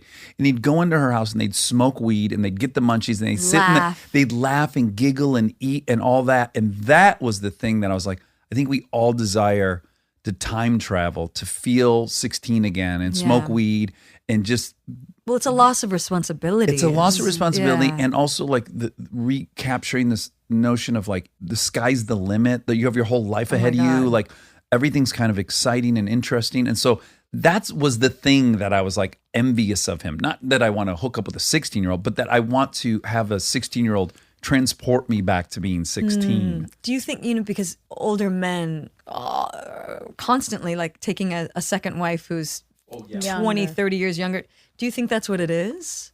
I do think a lot of those guys, yes, they'll say, she makes me feel young again. Right. And so, yeah, on the surface, it's like, oh, just this pervy thing, and it's our society for whatever reason permits that or Yeah. even encourages it Yeah, or doesn't or frown whatever. upon it, whatever. But I don't know that it's as simple as just, oh, they're attracted to young people as much as they're attracted to feeling young again. That moment in time. Yes, and that you can kind of absorb their experience or Right. piggyback on the way Yes. they're looking at life. Yeah. Now, I also think that would get really annoying very quickly to me. Right. Like just there's so much work when you're that young. Yeah. You're constantly evaluating where you're at in the world and I should be here and I'm not here and I should be there. But that stuff I couldn't imagine suffering through with a younger partner. Right. That would drive me bonkers. Yeah. But there would be aspects of it, I think, that would feel time travel-y. But I understand. In fact, I feel like they used that amazing Van Morrison song, Sweet Thing or something. Yeah, And it yeah. has such a feeling, that A song. nostalgic feeling. of him coming home, and I think that is what they were capturing. But they were also pushing the envelope of like, are they gonna fuck? Are they? Yes, gonna? yes. Oh yeah. It's interesting, and I don't want to get bogged down in a Me Too conversation, but I do wonder if that storyline would have been pitched just 2 years later. No. I don't think it would have been. And I Such think an it's interesting time. But yeah, and I think it's a really powerful storyline, and I liked it. Yeah. I don't know what else to say. Like, I was very nervous the whole time. There was just so many things about it that were high stakes. Well, but I think, well, I'm having a thought explosion. But I remember one time with my ex-husband, the carpenter, I remember saying to Shane, we were talking about, who he would have sex with or something. Yeah, hall passy Or, kind yeah, of or, conversation. or he said, "Oh, do you like that guy?" I was like, "That guy?" And I was like, "Look, if I'm gonna fuck anyone on your crew, it's gonna be Joey the plumber's 18-year-old son with There we the little summer beads." I was like, "That's what I'm gonna fuck." It ain't gonna be any of these And I remember Shane laughing so hard about that. But what I was saying was, it was that kid. It was just like that time, like it's that feeling of endless opportunity and yeah. So I do understand that.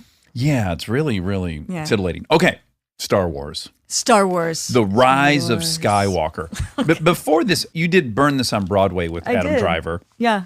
Now, I understand musicals are harder in that the output, like the toll on your body is probably harder. But that aside, the schedule, I don't think I could ever do it. It's a beatdown of a schedule, isn't Beat it? down. It's rough, right? Oh my God. Like, I feel like I weighed like 80 pounds by the end. Yeah. And also, you know what? Bottom line, when you have little kids, you got to put them down at night. Yeah. That's when they talk. That's when they say all their Yeah. little things. Especially now I have a 12-year-old, a 7-year-old, and a 3-year-old. But the 12-year-old, that's when you hear anything. Yes. Because everything else is like, they come home, you're like, how was school? And they're like, Yeah. You're like, okay, see ya. Do you want to invite Colin and Remy over tonight? No. Get real, Mom. Okay. See ya. Yeah. So you have to put them down, and that was hard. I really, that was hard. Yeah. And not to mention, it was just such an emotional, dark play anyway. I mean, I start the play crying, I end it it's just like you're sobbing, you're being yelled at. And Sunday morning, I was like, this again? Yeah. Can someone not fucking yell at me today? Yeah. Jesus Christ. Well, that is one thing, too, that Americans as well, were you able to shrug that stuff off? Yes, the Americans, when you're filming, it's so compartmentalized. You can walk off and have a coffee. Yeah. Yeah, check out. Do whatever, check out for a minute. Uh-huh. And you have to do that hard thing for a really concentrated amount of time, a finite amount of time. There's something about a play, it's just like reliving it and reliving it and reliving it. You're like, I don't want to live this anymore. Yeah. I mean, maybe that's why I'm not a true actor, because there was a certain point where I was like, it just felt like a beatdown. And it was the nature of that play anyway. I mean, my character is sort of the punching bag on the being yelled at constantly. And I was just like, I do think there's something energetically to it. You can't be yelled at that. Right. At a certain point, I was like, where's the part where I get to fucking fight back? No. Yeah. Did JJ direct this Star Wars? Yes. Oh, he did.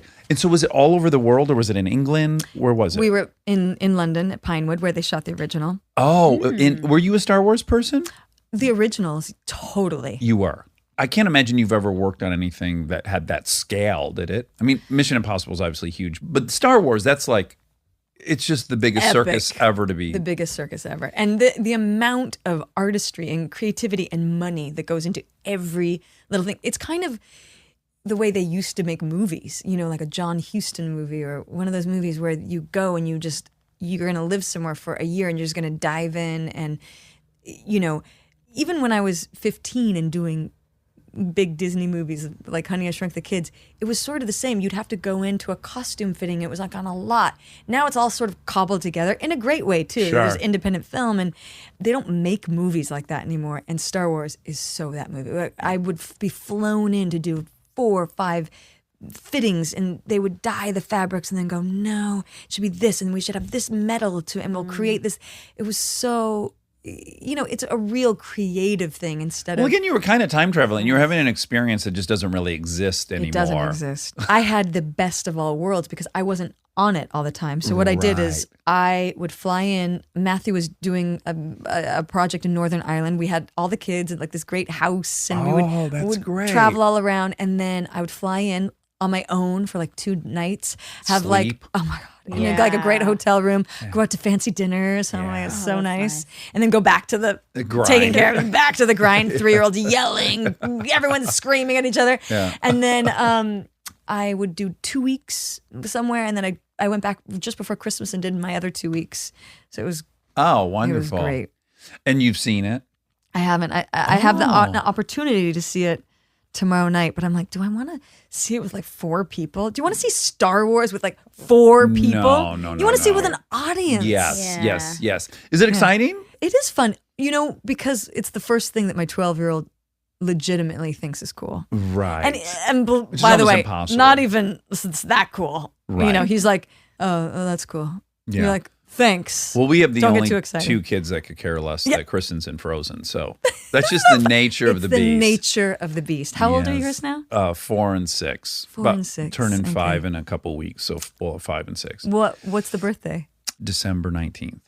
Because I have a December 27th. Oh, you do? And she doesn't quite yet understand what a bummer. What a shitty birthday. that is. Like, she actually just said to me, what are we going to do for my birthday? So I'd like to do this, but like, No one's coming, hon. no one's in town, especially in New York City. Great. We'll see what we can work out. Yeah. So mine's January 2nd, which is terrible. It's a bad my birthday. goodness. But at least Delta's is before. I think it's It much is. worse to have it just after Christmas. You just got what Everyone's you like, asked we've for. partied enough. We're done. We have fatigue. Especially January 2nd, people just made their New Year's resolutions. They don't want to drink. They don't want to eat. They want to, like, they're supposed to be at the fucking like, work out. 24-hour fitness instead of my birthday Meditating. party. That's right. Okay. I have one last question. This is a question from my wife. Oh, okay. When I said I was coming to talk to you today, she wants to know if you've gotten thin shamed over your career. Thin shamed. Yeah, if you've gotten accused of having eating disorders and stuff over your career. There was a time when I remember someone saying, oh, she looks really skinny. But you know what? I am a thin Yeah. and when I get stressed out, I get skinny. Like You do, that's right. I do. Like when I was going through my divorce, I got really skinny. Yeah. So But it just seems like people can't win in any You can't way. win. It's like, okay, so nothing that you really are like, oh, just stop evaluating my weight. Nothing like where you felt like it was not troublesome to you. not troublesome. I mean, Yeah. I'm not visible enough in a great way. Back to what we started this conversation with. I never had social anxiety. I'm an extrovert. I loved going to right. parties. I loved Right. talking to people and holding court. And certainly over the last 17 years or whatever, I've developed social anxiety. I too will go to a bathroom and just fucking sit in there for like 45 minutes. Let's say 25 people at some big party. I just start getting really uncomfortable. And a couple different times I've been with Kristen, I've started in the bathroom and I'm in there for 45 minutes. And then I just leave out the back door and I text her, I've walked done back it. to the hotel. Like, you can take the car. I've walked back. I've done that probably a half dozen times. So, and I started as an extrovert. So, It's interesting. yeah, I think even if you are an extrovert, it can be uncomfortable. So I can imagine your favorite thing is, to be recognized, maybe. That's Yeah, not- and this I is have to from say, the listener. I'm pretty lucky. Like, people are generally pretty nice to me, Yeah.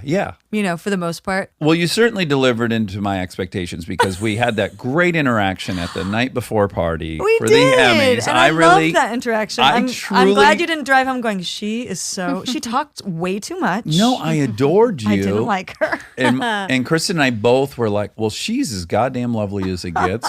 And then we fell in love with Americans after that. So it was all just icing on the cake. And we wish you luck with this movie. I doubt it'll do very well, but Yeah, Star it's gonna be Wars, The tough. Rise of Skywalker, December 20th. Thanks for having me. Bring the guys. kin down. Yeah, I adore you. And, everything was true. She was really with Tony, Monica. I'm so really happy. Tony, to look hear up! Tony! And now my favorite part of the show, the fact check with my soulmate, Monica Padman. Welcome to Keri Fact Check. She sent me a text before she came, and it was very spunky. It said Padman. It's Russell. Yeah, I loved it. me too.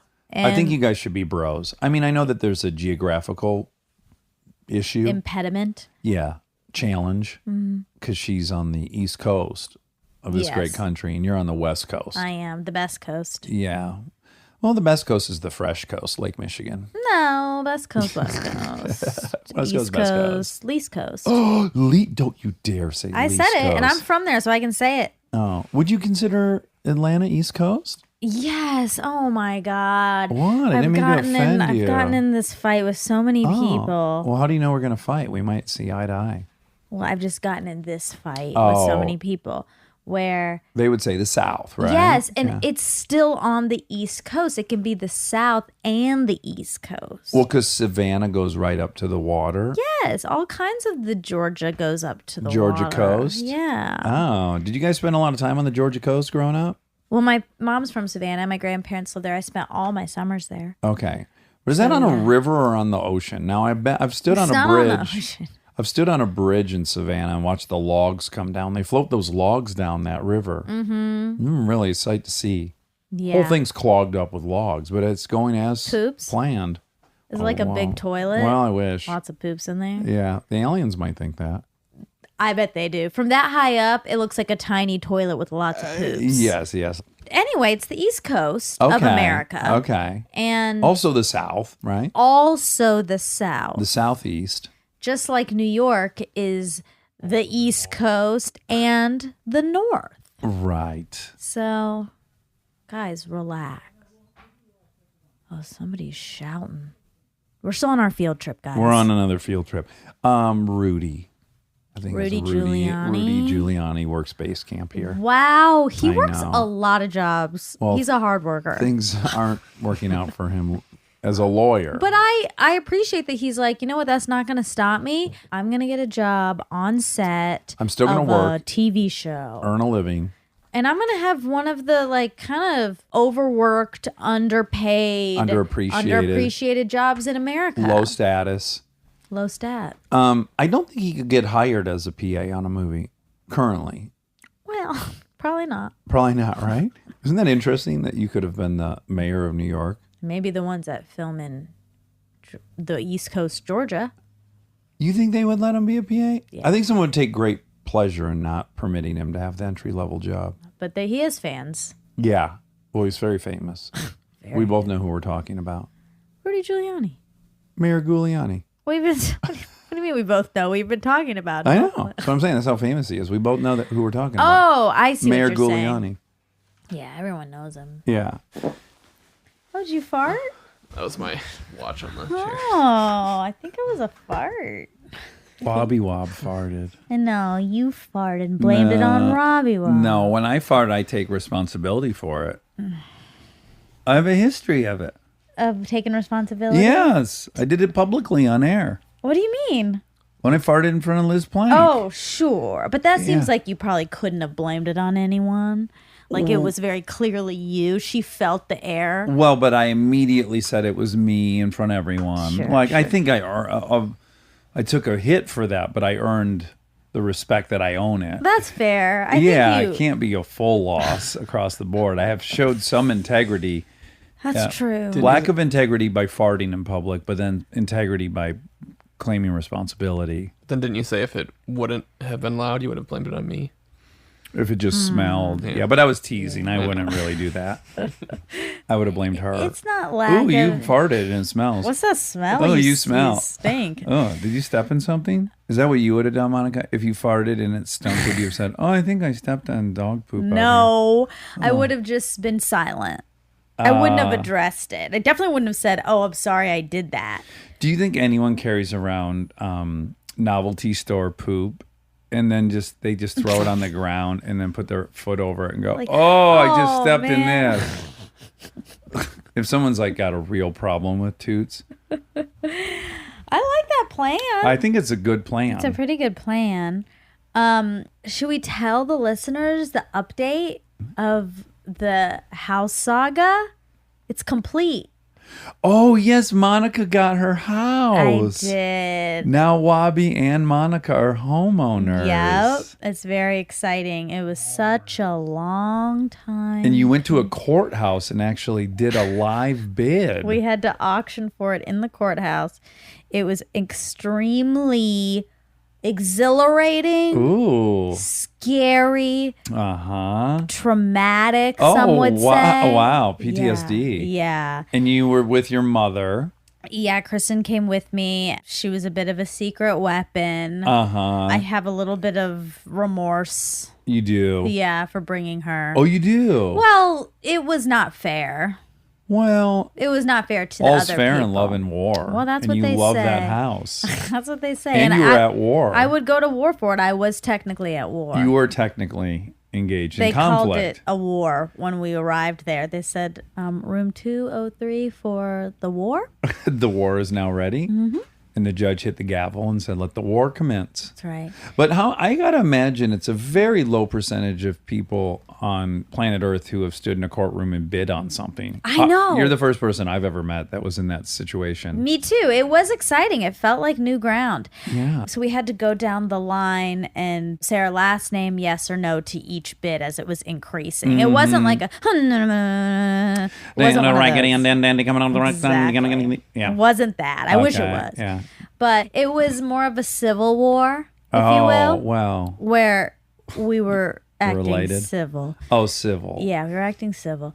As soon as we started, my competitive gear kicked in. It did. Yeah, and I was like, I wonder if I would have winning. lost because I don't have I don't have You the might winners, the heart of a winner like you. Yeah, it turned into a real competition, and they didn't know I was super experienced in competing. What do you think your heart rate was at during this? Did it spike? I would say 200. No.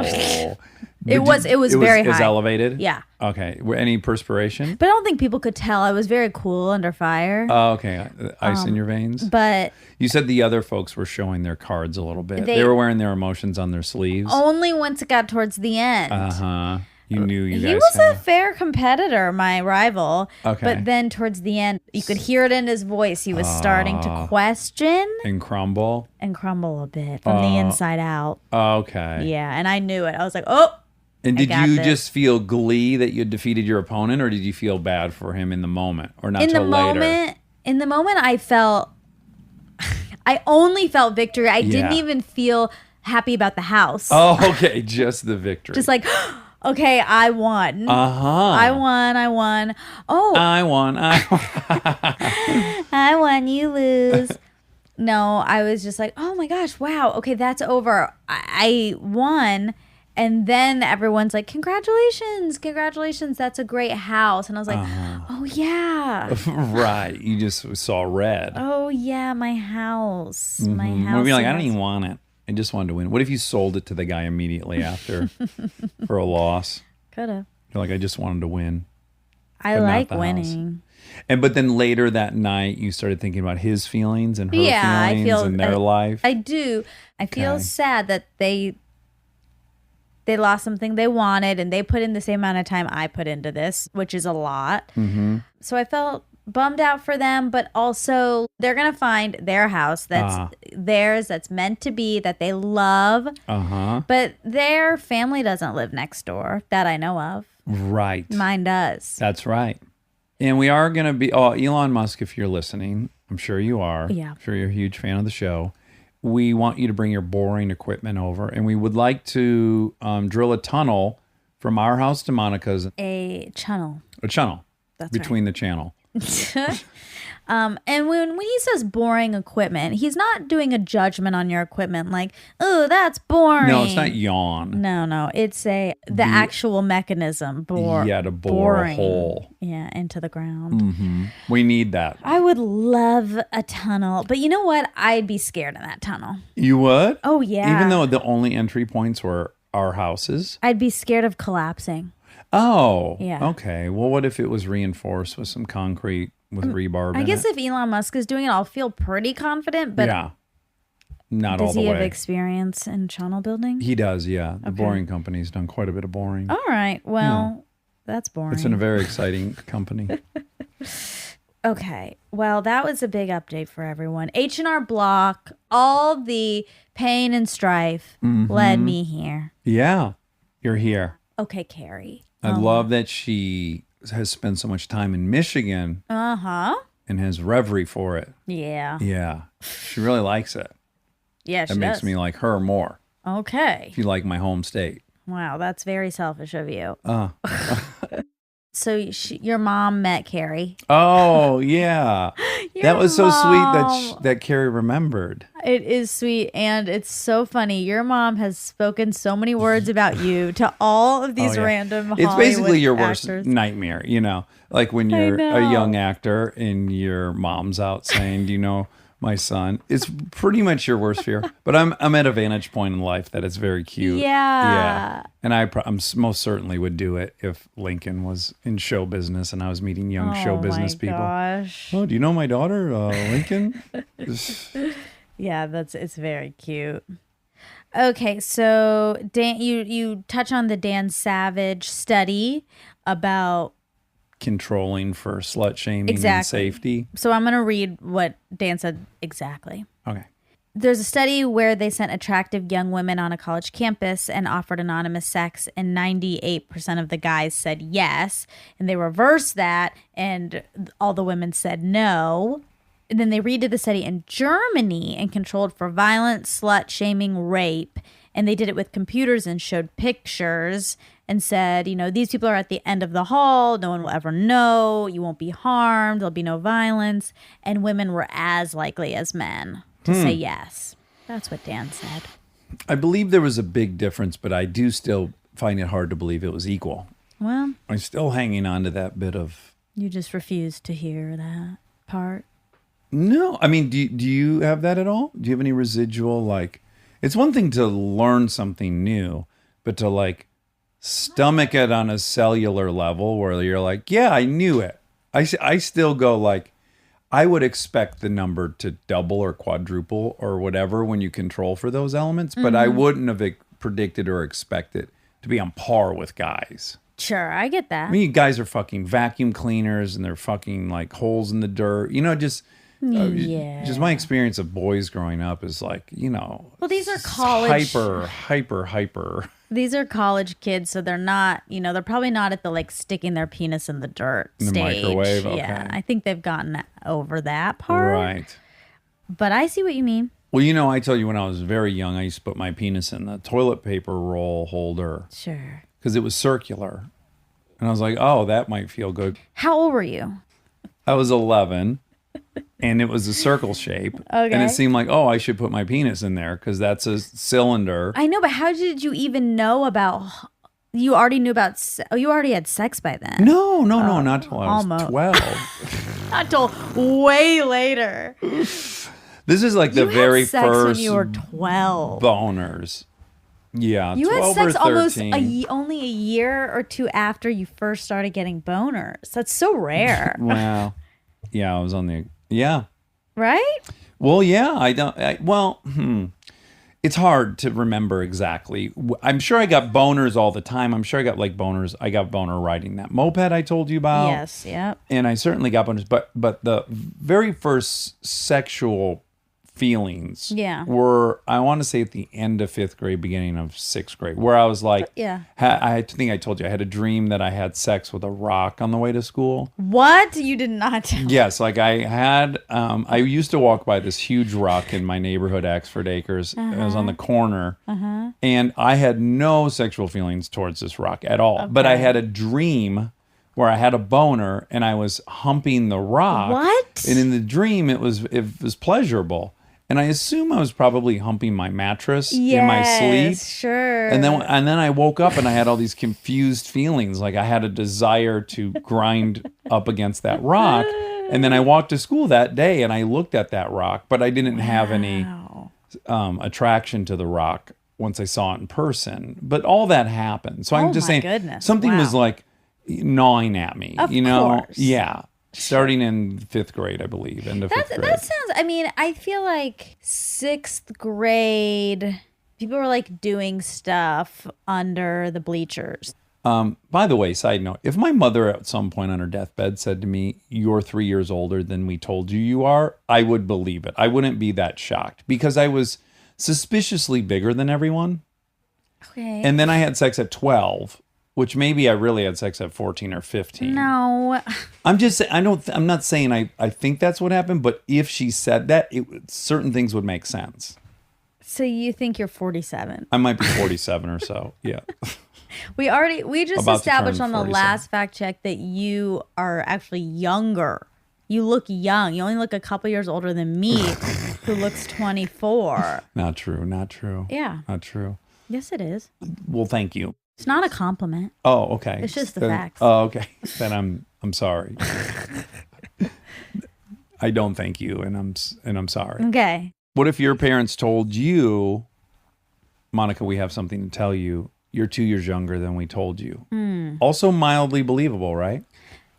Yeah, but then I would be like, oh my God, that's great news. Yeah, for you graduated one. at 14 or something. I You're a started super kid. kindergarten when I was 2. Yeah, a Wonder kid. I would love What that. if they just said to you two, they go, we have something to tell you. You're a Wonder kid.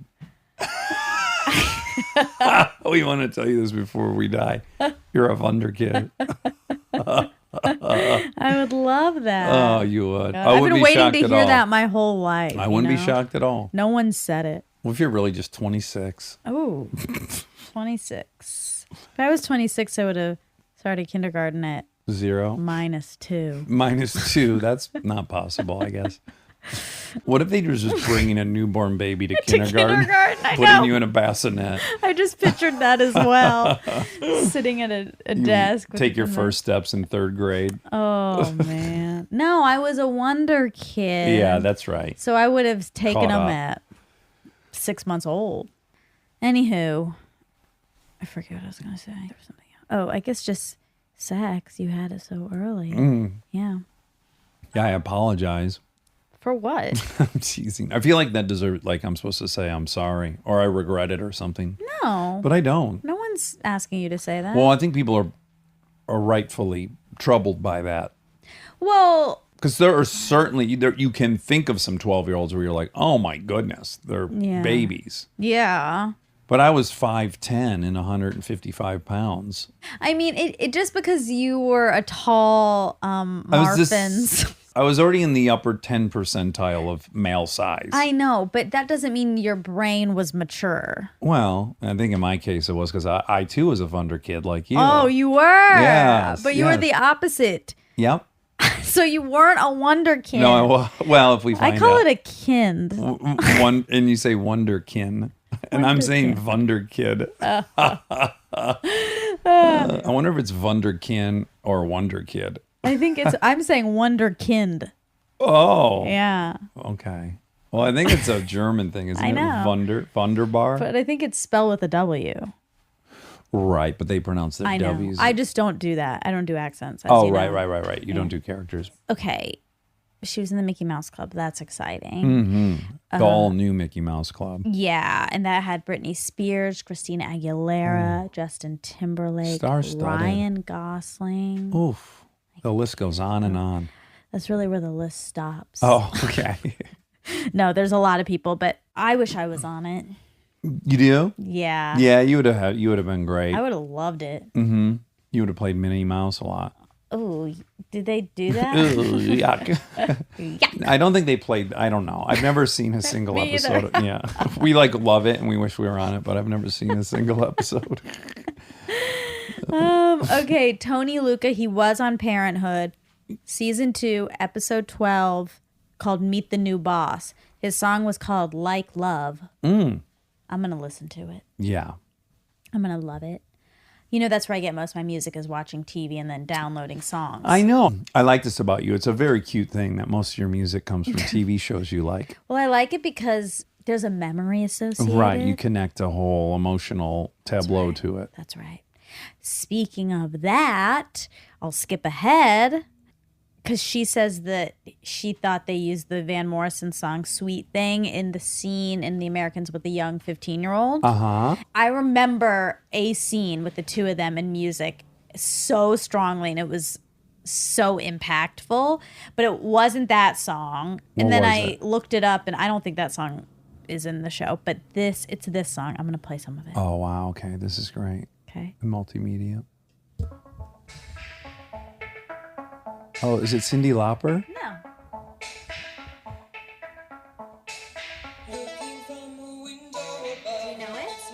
Annie Lennox? The Eurythmics.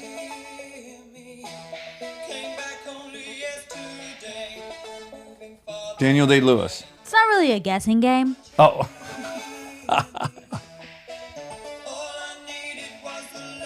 That's not the Eurythmics. Who is it? Yaz. Oh, Yaz. Yes, Yaz.